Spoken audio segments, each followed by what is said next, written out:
Paborito nyo ba ang avocado? Tara, gagawa tayo ng napakadali 3-ingredient dessert. So nakabili tayo dito ng avocado.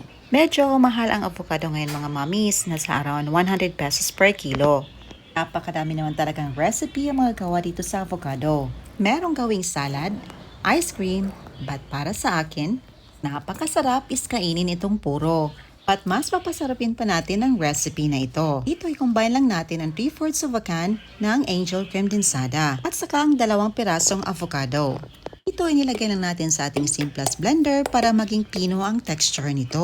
Kung wala kayong available na blender, pwede nyong durugin at gamitan ng egg beater. Mas mapapadali ang ating trabaho mga mamis kung blender ang ating gamitin. Ganda talaga ng simplest blender natin mga mamis. Very affordable lang at 3-in-1 na ito.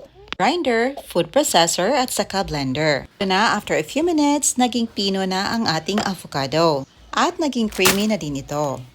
At sa recipe na ito, gagamit tayo dito ng Graham's crackers. Itong ingredients lang ang ating gagamitin. O diba? 3 ingredients lang at makagawa na tayo ng masarap na dessert. Dito nilayan lang natin ang Graham's crackers sa ating used ice cream container. Lagyan natin ang ibabaw nito ng avocado at creme densada mixture na parang isinandwich natin ang avocado mixture sa ating Graham's crackers. Uulitin lang natin hanggang sa matapos. Para sa toppings naman, gumamit tayo dito ng simplest grinder. Lagyan lang natin ang Graham's crackers dito para mas mapadali ang ating trabaho. Kung walang available na grinder, pwede niyong durugin manually. Ito na, in less than 1 minute, nadurog na natin ang Graham's crackers. Itap na natin ito sa ibabaw ng ating avocado mixture. Nag-dice din tayo ng avocado para maitap natin sa ibabaw nito. Mas maging espesyal at masarap ang dessert natin pag gawin natin ito.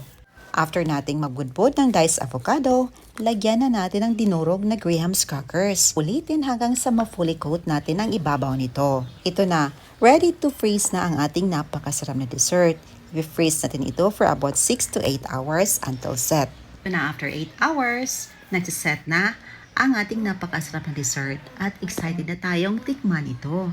Ito na ang ating avocado ice cream float. Diba sa 3 ingredients lang, nakagawa na tayo ng masarap na panghimagas. Very creamy at malalasahan mo talaga ang avocado na nilagay natin. Ayun lang po mga mamis, hoping nyo subukan ang ating recipe. Thank you so much for watching. See you in my next vlog. God bless you all and stay safe everyone. Bye and enjoy!